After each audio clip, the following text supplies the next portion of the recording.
विद्यार्थियों नमस्कार। आप जुड़े हुए हैं आपके अपने YouTube प्लेटफॉर्म पर और इस वीडियो लेक्चर के माध्यम से हम कक्षा 11वीं यानी क्लास 11th का केमिस्ट्री का जो पेपर है उस पेपर को हम लोग डिस्कस करने वाले हैं। इस पेपर के बारे में आपको मैं छोटी सी इंफॉर्मेशन दे दूं कि यह पेपर कितनी तारीख को हुआ है। तो यह पेपर दिनांक 18 फरवरी 2025 को हुआ है। यह पेपर कक्षा 11वीं वार्षिक परीक्षा 2024-25 का पेपर है। केमिस्ट्री का पेपर, रसायन शास्त्र का पेपर जिसका कोड है 11042। हिंदी और इंग्लिश दोनों वर्जन में पेपर दिया हुआ है। इसके कुछ क्वेश्चंस को हम लोग सॉल्व करने वाले हैं। तो विद्यार्थियों हम चलते हैं इस पेपर के सॉल्यूशन की ओर। सबसे पहला प्रश्न दिया हुआ है, सही विकल्प का चुनाव कीजिए। सही विकल्प के चुनाव में प्रश्न दे रखा है कि CO2 का भार है। तो हम लोग जब CO2 के भार को कैलकुलेशन करते हैं तो देखो इस प्रश्न को हम इंग्लिश मीडियम में पहले देख लेते हैं। यहां पर इंग्लिश मीडियम में इस क्वेश्चन को दिया हुआ है the molecular mass of CO2, यानी CO2 का भार क्या है। तो CO2 का भार निकालना बड़ा आसान है। क्या भार हो सकता है CO2 का? तो विद्यार्थी आप लोग अच्छे से जानते हो कि जब हम बात करते हैं CO2 की तो CO2 के अंदर कार्बन का मास कितना होता है? 12। एक ऑक्सीजन का 16 होता है, अगले ऑक्सीजन का 16 होता है। जब सबको जोड़ते तो आपका आंसर 44 हो जाएगा। तो बी ऑप्शन आपका करेक्ट हो जाएगा। क्या हो जाएगा? बी ऑप्शन आपका करेक्ट है। अगला प्रश्न है, न्यूट्रॉन की खोज करने वाले वैज्ञानिक का नाम क्या है? तो उनका नाम है जेम्स चैडविक। क्या है? James Chadwick. अगला प्रश्न दिया हुआ है, C2H4 में प्रत्येक कार्बन में कौन सा संकरण पाया जाता है? तो विद्यार्थियों ध्यान रखना, इस प्रश्न का आंसर हो जाएगा आपका sp संकरण। कौन सा संकरण? sp संकरण इसका करेक्ट आंसर हो जाएगा। प्रश्न क्रमांक 4, निम्नलिखित में से कौन सा उष्मागतिकी फलन या अवस्था फलन नहीं है? तो इसका करेक्ट आंसर हो जाएगा बल। क्या हो जाएगा इसका? करेक्ट बल। क्यों? क्योंकि कार्य और उष्मा, कार्य प्लस उष्मा, ये जो तीनों हैं इनको हम लोग पद फलन बोलते हैं। कौन से बोलते हैं? पद फलन, यानी कि पाथ फंक्शन कहते हैं। तो इसका करेक्ट आंसर डी ऑप्शन हो जाएगा। अगला प्रश्न दिया हुआ है, CH3CO का IUPAC नाम क्या है? तो विद्यार्थियों ध्यान रखिएगा, इस प्रश्न का IUPAC नाम हो जाएगा प्रोपेनॉन। क्या हो जाएगा? प्रोपेनॉन। निम्न में से कौन सा यौगिक वुड्स अभिक्रिया द्वारा नहीं बनाया जाता है? तो आप अच्छे से जानते हो कि वुड्स अभिक्रिया में क्या होगा कि दो रिएक्टेंट आपस में कंबाइन होंगे। क्या होंगे? दो रिएक्टेंट आपस में कंबाइन होते हैं। तो उसमें क्या होता है? इसमें CH4 का फॉर्मेशन नहीं होता है। किसका? CH4 का फॉर्मेशन नहीं होता है। तो इसका इंग्लिश वर्जन यहां दिया, molecular mass of CO2 44। Scientist who discovered neutron, तो जेम्स चैडविक हो जाएगा। Each carbon of C2H2 shows hybridization, तो sp हो जाएगा। Which of the following thermodynamics function in state function? Force हो जाएगा। IUPAC नेम ऑफ कीटोन या acetone, तो प्रोपेनॉन हो जाएगा। और 6 दिया हुआ, which of the compound can not be obtain by Wurtz reaction, तो CH4 हो जाएगा। अगला क्वेश्चन चलते हैं, रिक्त स्थानों की पूर्ति कीजिए। फिलिंग द ब्लैंक्स के बारे में पूछ रहा है आप लोगों से। इसको थोड़ा सा हम लोग एक एक पेज में लेके आ जाते हैं, ठीक है। अब जब रिक्त स्थानों के बारे में आपसे बात कर रहा तो उनके ऑप्शन की तरफ चलते हैं। पहला प्रश्न दिया हुआ है कि शुद्ध जल की मोलरता क्या है? तो देखो विद्यार्थी, शुद्ध जल की मोलरता आपसे पूछ रहा है वो, तो शुद्ध जल की मोलरता आप याद रखना, इसका आंसर यानी कि यहां दिया मोलरिटी ऑफ प्योर वाटर, तो इसका आंसर आप 55.55 भी लिख सकते हैं या फिर आप लोग 55.56 भी लिख सकते हैं। तो इसका आंसर 55.55 भी सही है और 55.56 दोनों में से कोई भी एक हो सकता है। चाहे तो आप ये लिखो चाहे लिखो, दोनों करेक्ट हैं। फ्लोरीन की इलेक्ट्रोनेगेटिविटी की बात हो रही है, फ्लोरीन की विद्युत ऋणात्मकता उसने कहा दूसरे प्रश्न में। तो ध्यान रखना, पीरियोडिक टेबल में सबसे ज्यादा इलेक्ट्रोनेगेटिव एलिमेंट कौन सा है? फ्लोरीन। कौन सा? फ्लोरीन। तो फ्लोरीन की इलेक्ट्रोनेगेटिविटी की वैल्यू कितनी होती है? याद रखना 4.0, या खाली 4 भी लिख दोगे तो आपका आंसर सही हो जाएगा। क्या हो जाएगा? 4 में भी आपका आंसर सही हो जाएगा। अगला प्रश्न, NH3 अणु की आकृति क्या होती है? तो ध्यान रखना, इसकी आकृति पिरामिड होती है। क्या होती है? पिरामिड। तो यहां पर लिख देना पिरामिडी, पिरामिड इसका शेप हो जाएगा। चलो, metal are used in Daniell cell, तो कॉपर एंड जिंक, याद रखना इसका आंसर हो जाएगा copper and zinc. Daniell cell में प्रयुक्त धातुएं कॉपर और जिंक हो जाएगी। अगला, बेंजीन का मूलानुपाती सूत्र। तो विद्यार्थियों बेंजीन का जो अणु सूत्र होता है वो तो C6H6 होता है, पर मूलानुपाती सूत्र जब हम जानते हैं तो इसमें दिया हुआ empirical formula of benzene is, तो इसका करेक्ट आंसर CH हो जाएगा। क्या हो जाएगा? CH इसका एग्जैक्ट आंसर हो जाएगा। आयोडोफॉर्म में सिल्वर चूर्ण की क्रिया से क्या बनता है? दिया हुआ is obtained by the reaction of iodoform with silver. देखो मैं इस रिएक्शन को बताता हूं। आयोडोफॉर्म का फार्मूला होता है CHI3 प्लस, यहां पर लिखूंगा मैं 6Ag प्लस CHI3। आपको रिएक्शन नहीं लिखने का, ध्यान रखना, आपको रिएक्शन नहीं लिखना है, आपको सिर्फ उसके क्वेश्चन की तरफ हमें चलना है। तो इसका CHI3 हो जाएगा। तो ध्यान रखना 3 आयोडीन यहां से निकलेंगे, 3 आयोडीन यहां से निकलेंगे और 6 Ag यहां से जाएंगे। तो आपका जो बाहर निकलेगा प्रोडक्ट क्या बनेगा? तो सर हमारे पास बचा हुआ है कार्बन, कितने बचे हुए? 2 बचे हुए, और हाइड्रोजन भी कितने बचे हुए? 2 बचे हुए, प्लस आपका यहां पर क्या बाहर चला जाएगा? 6 AgCl बाहर चला जाएगा।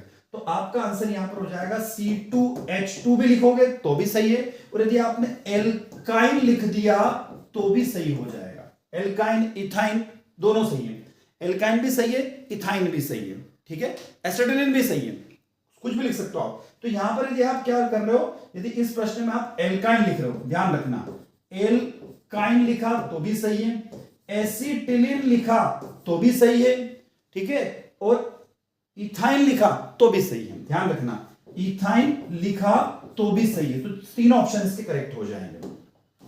आगे चलता, सत्य असत्य के बारे में बात कर रहा हूं, ट्रू एंड फॉल्स की पूछ रहा हूं आपसे ना। तो अगला चलते प्रश्न क्रमांक 3, ट्रू एंड फॉल्स के बारे में पूछ रहा, सत्य असत्य। तो ट्रू एंड फॉल्स में पहला प्रश्न दिया हुआ है कि पी ब्लॉक तत्वों के बारे में कह रहा हूं। तो पहला प्रश्न पी ब्लॉक तत्वों के बारे में आपसे पूछ रहा हूं। देखो पी ब्लॉक तत्वों का भाइतम कक्ष विन्यास केवल NH2P हो सकता है। तो general outer most configuration of P orbital element can be only NH2Lp6। तो विद्यार्थियों दिस स्टेटमेंट इज रॉन्ग, ध्यान रखना, ये स्टेटमेंट आपका गलत है। क्या है? ये स्टेटमेंट आपका गलत हो जाएगा, ये स्टेटमेंट आपका रॉन्ग हो जाएगा। अगला, सभी अनुत्क्रमणीय प्रक्रम स्वतः परिवर्तित होते हैं, तो all irreversible process are spontaneous.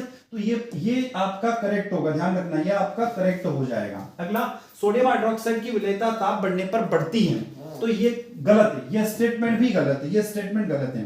क्यों? Solubility of the sodium hydroxide increase with increase in temperature.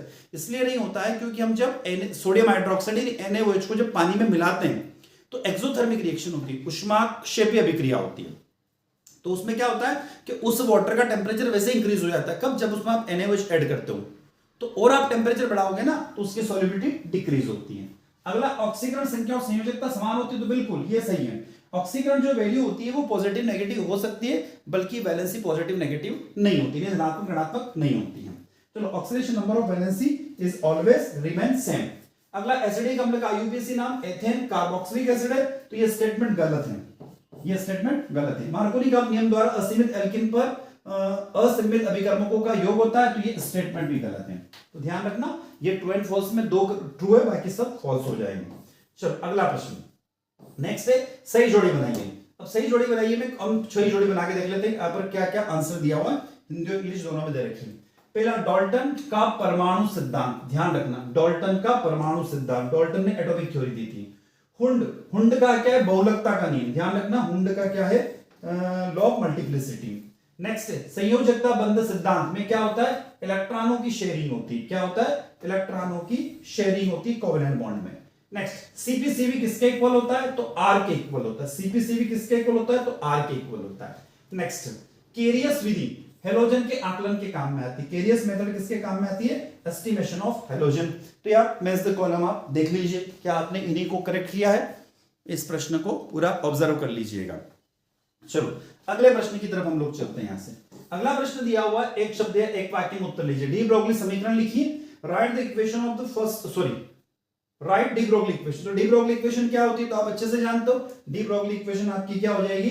Lambda equal to H by mv, या क्या लिख सकते हो आप? Lambda equal to H by P भी लिख सकते हो, है ना। तो ये आपका क्या हो जाएगा? डी ब्रोगली इक्वेशन हो जाएगी। एक तत्व जिसका परमाणु क्रमांक 20 है आवर्त सारणी में किस समूह में रखा जाएगा? An element with the atomic number 20 is kept in which the group of the periodic table. तो ध्यान रखना, उसका 20 मतलब कैल्शियम के बारे में पूछ रहा है, और कैल्शियम का मतलब वो सेकंड ए ग्रुप में आएगा। कौन से ग्रुप में? सेकंड ए ग्रुप में। उष्मागति का प्रथम नियम का समीकरण लिखो। तो विद्यार्थियों आप लिख सकते हो del U equal to Q minus W भी सही है, और del U equal to Q plus W भी सही है। Q माइनस W भी सही होगा और Q प्लस W भी सही होगा, क्योंकि दोनों में क्या आता है? उष्मागति का प्रथम नियम व्यक्त किया जाता है। शुद्ध जल में पर माइनस वाला ज्यादा करेक्ट होगा, ध्यान रखना। शुद्ध जल में हाइड्रोजन आयनों की सांद्रता का मान कितना होता है? 7 होता है। कितना होता है? 7 होता है। कोलबे की विद्युत अपवर्तन विधि का मुख्य उत्पाद क्या होता है? तो ध्यान रखना, एल्केन होता है। क्या होता है? एल्केन होता है, ध्यान रखना, एल्केन, यानी कि उसमें सिंगल बॉन्ड बनते हैं। चलो आगे चलते हैं। नेक्स्ट, अगला प्रश्न क्रमांक 6 दिया हुआ 11 ग्राम CO2 के मोलों की संख्या ज्ञात कीजिए। तो विद्यार्थियों 11 ग्राम जब CO2 आपको उसके मोलों के नंबर से ज्ञात करना है तो उसका बड़ा सरल सा तरीका क्या है, तो आप हम लिखेंगे यहां पर CO2 के मोल, तो क्या निकालना, मोल बराबर क्या लिख सकते हो, यहां पर आ जाएगा आपका मास यानी कि द्रव्यमान बटा आपका यहां हो जाएगा मोलिकुलर मास, क्या हो जाएगा, मोलिकुलर मास यानी आणविक द्रव्यमान।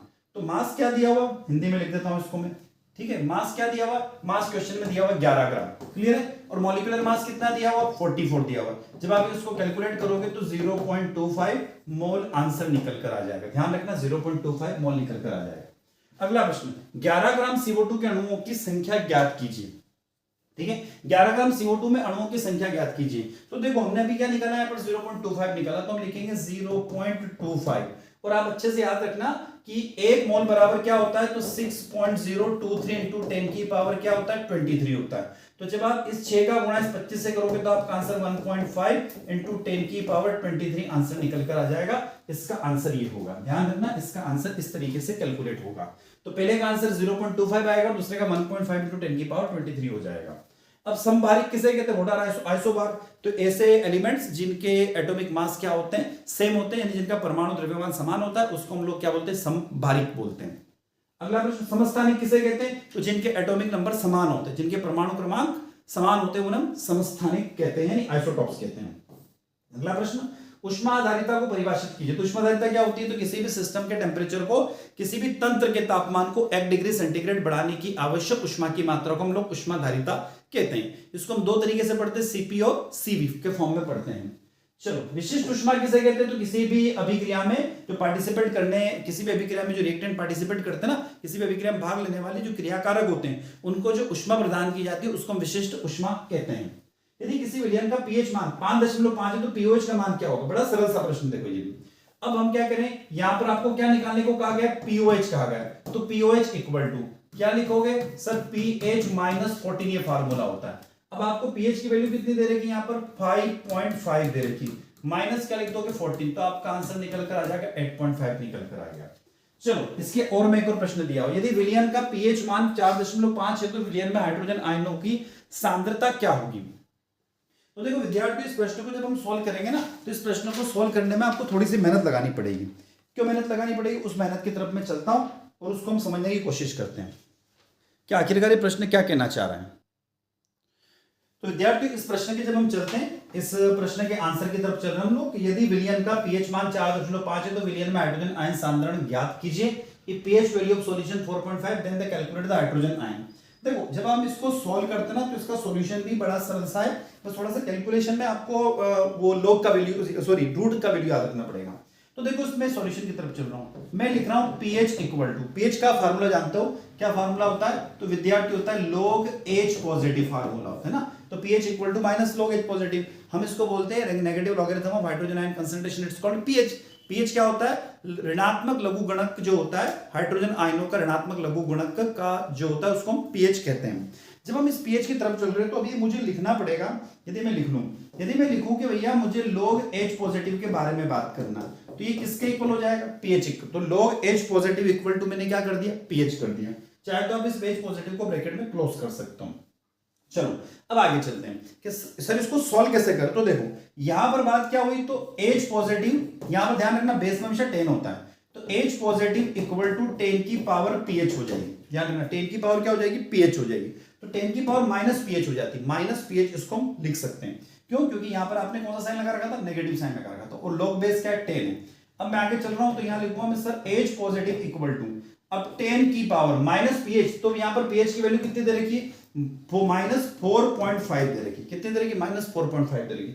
यदि इस माइनस 4.5 को यदि मैं सॉल्व करूं तो क्या लिख सकता हूं, तो सर हम लिख सकते हैं इसमें H पॉजिटिव इक्वल टू क्या लिखेंगे, यहां पर लिखेंगे 10 की पावर माइनस 5, इसको लिख रहा हूं मैं ना, 10 की पावर माइनस 5 इंटू 10 की पावर 1/2, इसको इस तरीके से लिखा जा सकता है, 10 की पावर 1/2 के फॉर्म में इसको लिख सकते हैं। यदि हम आगे चलें तो हम लिख सकते हैं 10 की पावर माइनस 5 में √10, क्लियर है, इंटू 10 की पावर 5, ऐसा लिख दिया मैंने, ठीक है। तो जब हम इस √10 को सोल्व करते हैं तो 3.16 इंटू 10 की पावर 5 आंसर निकल कर आ जाता है।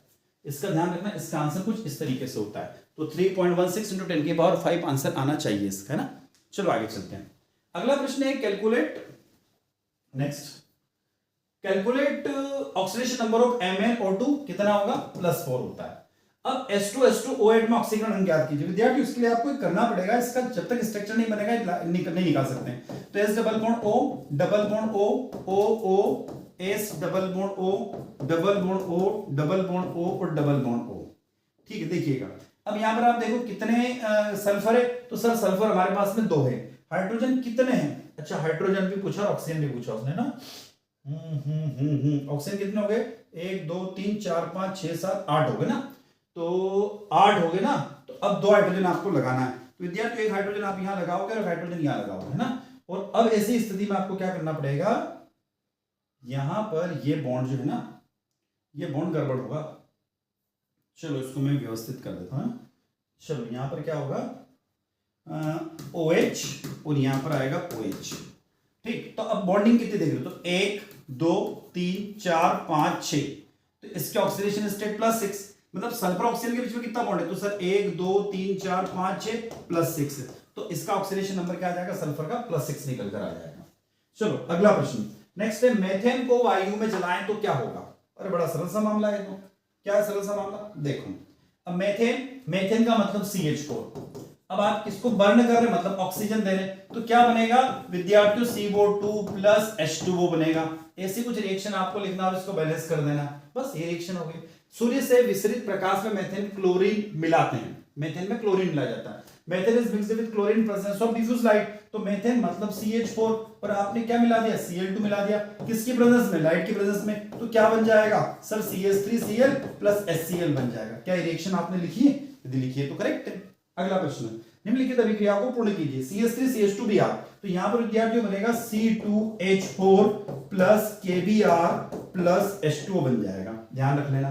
अगला, इस रिएक्शन में क्या बनेगा, तो CH3 सिंगल बॉन्ड CH3 बन जाएगा। यदि ऐसा लिखा है तो करेक्ट है, बाकी सब गलत है, ध्यान रखिएगा। अगले प्रश्न की तरफ चलते हैं। नेक्स्ट क्वेश्चन क्या कह रहा है, गेलुसाक का नियम क्या है, तो गेलुसाक का नियम क्या कहता है, समान ताप पर 2 या 2 से अधिक घटकों के मिश्रण का आयतन सरल अनुपात में होता है। गैसों का मिश्रण का आयतन सरल अनुपात में होता है, उसे हम क्या बोलते हैं, गेलुसाक का नियम बोलते हैं। मूलानुपाती सूत्र है, एम्पिरिकल फार्मूला क्या है, तो एम्पिरिकल फार्मूला किसी भी अणु सूत्र को सबसे सरल रूप में लिखना, उसका मूलानुपाती सूत्र कहलाता है। अब डी ब्लॉक और एफ ब्लॉक के तत्वों में कोई भी 3 अंतर लिखिए, लास्ट इलेक्ट्रॉन डी ऑर्बिटल में एंटर करता है, लास्ट इलेक्ट्रॉन एफ ऑर्बिटल में एंटर करता है। इस तरीके से आप इसके डिफरेंशियल बता सकते। नेक्स्ट, सिद्ध कीजिए कि डेल = QV जब आयतन स्थिर हो। तो देखो हम इसमें क्या कर सकते हैं विद्यार्थियों, हम लोग जानते हैं अच्छे से कि del E = del Q + del W होता है। ठीक है, अब हम लोग जानते हैं कि डेल Q = QV होता है। ठीक है, जबकि आयतन क्या कर रखा है हमने, वॉल्यूम को कांस्टेंट कर रखा है। तो हम एक तो लिख सकते हैं यहां पर dW = Q डेल V होता है। ये किसके बराबर है, 0 के, तो QV = डेल U आप लिख सकते हो, है ना, या QV = डेल E भी लिख सकते हैं। ध्यान रखना, QV = डेल E भी लिखा जा सकता है, बस, या तो ये मतलब V या E की जगह आप U भी प्रयोग कर सकते हैं और E भी कर सकते हो। हेंस का नियम क्या कहता है, हेंस का नियम क्या कहता है कि ये फर्स्ट लॉ ऑफ थर्मोडायनामिक्स यानी ऊष्मागतिकी के प्रथम नियम के ऊपर आधारित है। क्या कहता है कि किसी भी केमिकल रिएक्शन, किसी रासायनिक अभिक्रिया को आप एक पद में कराओ या एक से अधिक पदों में कराओ, तो उसमें होने वाला केमिकल चेंज यानी रासायनिक परिवर्तन, ऊष्मा का परिवर्तन या एंथैल्पी का परिवर्तन हमेशा एक जैसा होता है। केपी और केसिन रिलेशन आप लोगों ने बताई दिया होगा। विलेयता गुणनफल क्या होता है, सॉल्युबिलिटी प्रोडक्ट भी सरल होता है। इलेक्ट्रोमैग्नेटिक प्रेरणिक प्रभाव भी आप लोगों ने, N+L नियम अच्छे से जानते हो आप, किसके ऊपर आधारित है, तो N+L प्रथम द्विगशीय क्वांटम संख्या और मुख्य क्वांटम संख्या के ऊपर बताया गया है। क्वांटम संख्या 4 प्रकार की होती है, आप अच्छे से जानते हो। N2 का आणविक कारक और O2 का आणविक कारक, ये भी समझाना था, आपने समझा दिया होगा। अब देखो यहां पर आ गया, निम्नलिखित का आईयूपीएसी नाम लिखिए। तो इसका आईयूपीएसी नाम आप अच्छे से जानते हो, प्रोपेन 123 ट्राइओल, और इसका नाम क्या है, ब्यूट 13 डाइइन। इसका नाम क्या है, तो देखो इसका नाम आप यहां से स्टार्ट करोगे, तो 1 2 3 4, तो है ना, इसका नाम जब 4 है तो इसका नाम जब आप लिखना चाहोगे आईयूपीएसी नाम, तो बड़ा सरल सा नाम है इसका भी। देखो नाम बताया हूं, इसका नाम तो आपने लिख दिया, क्या लिखा, तो सर इसका नाम हमने लिखा प्रोपेन 1 2 3 ट्राइओल, इसका नाम लिखा। इसका नाम क्या है, तो इसका नाम है आपका, ब्यूट की बात हो रही ना, हाँ, इसका नाम हो जाएगा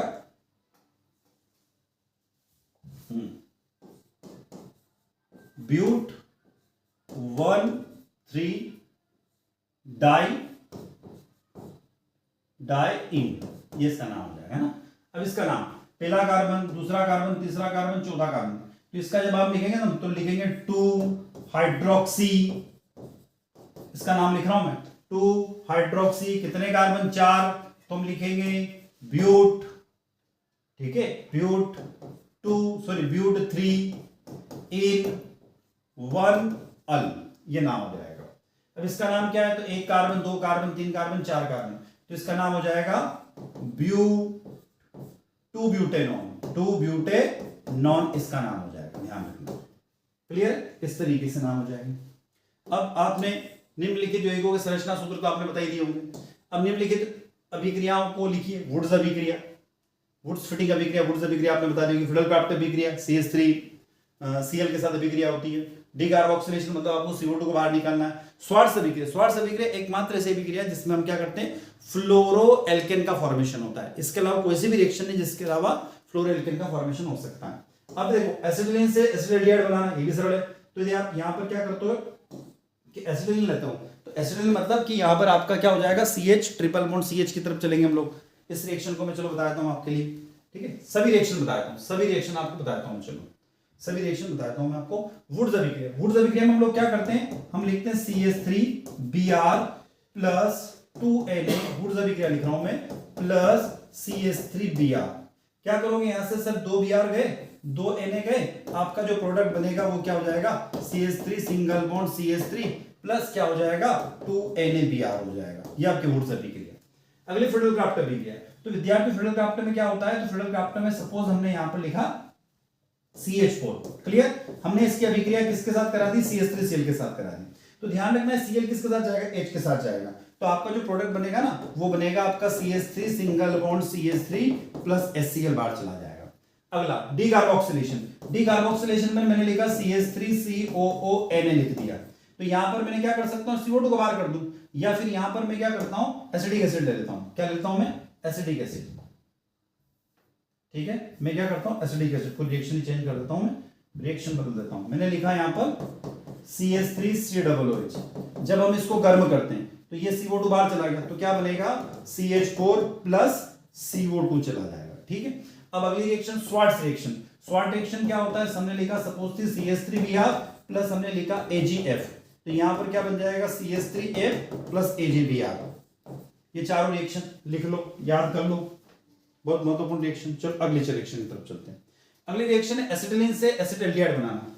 तो एसिटिलीन मतलब CH triple bond CH plus H2O, clear, क्या होगा, यहां पर आप अच्छे से जानते हो CH3 single bond CH3 single bond CHO बन जाएगा।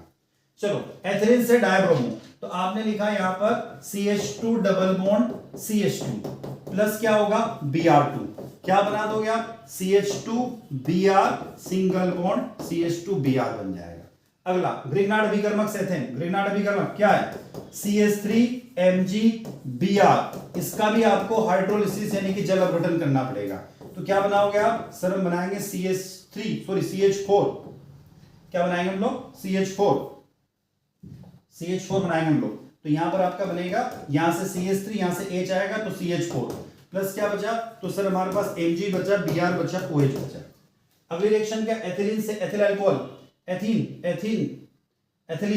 एथिलीन मतलब कि वापस वही CH2 double bond CH2 plus H2O, क्या करोगे सर, बनेगा CH3 CH2OH बन जाएगा। तो यह आपका प्रश्न क्रमांक 20 हो गया। चलो आगे चलते हैं। तो आई होप विद्यार्थियों ये जो वीडियो लेक्चर है आप लोगों को अच्छा लगा होगा। अच्छा लगता है तो वीडियो को लाइक करिएगा, आपके क्लासमेट तक इस वीडियो को शेयर कीजिएगा, कमेंट बॉक्स में कमेंट करके जरूर बताइएगा, और कोई डाउट हो, कोई क्वेरी है तो कमेंट बॉक्स में जरूर करिएगा। चैनल को सब्सक्राइब करना ना भूलें। नए वीडियो के साथ पुनः आपसे फिर मुलाकात होगी। जय हिंद, जय भारत।